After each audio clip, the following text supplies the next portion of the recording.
Hepinize merhaba arkadaşlar. Manyak Oyuncu kanalına hoş geldiniz. Şimdi Clash of Clans videosu ile video serimize devam ediyoruz.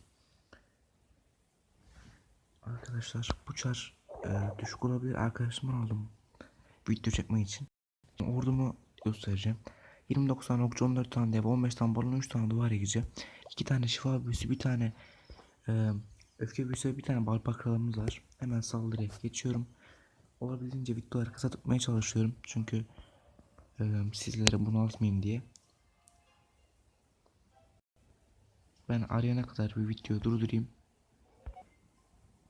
Evet arkadaşlar, köyü bulduk. Şimdi buradan Klan Kalesi'ne bakmak istiyorum. Klan Kalesi şurada. Atalım. Klan Kalesi'nde bir şey yok. Çok güzel. Şimdi nereden dalsam? Şuradan dalmayalım ben.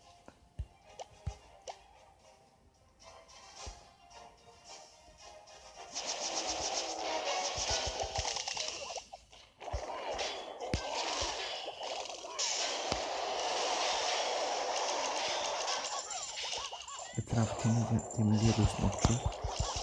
Şöyle. Şuraya bir şifa vuralım arkadaşlar. Sonra ateş şifasını attıktan sonra ne yapalım? Bütün devler gitti. Çok güzel. Yani şuraya biz balonlar atacağım ama korkuyorum.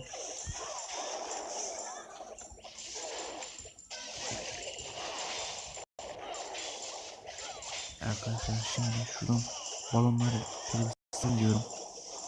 Tabi balonların hepsi öleceğine eminim.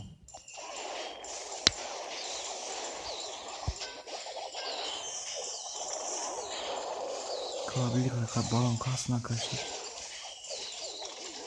Evet. Şu an %40 %50 alır zaten. Evet, oldu çok güzel. Hava savunmasından korkuyorum.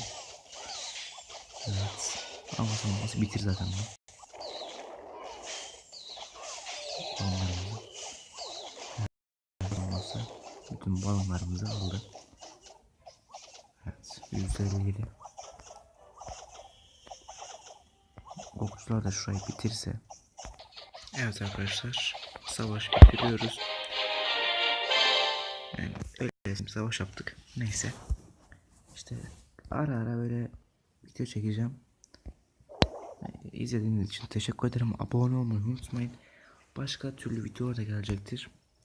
İzlediğiniz için tekrar teşekkür ederim.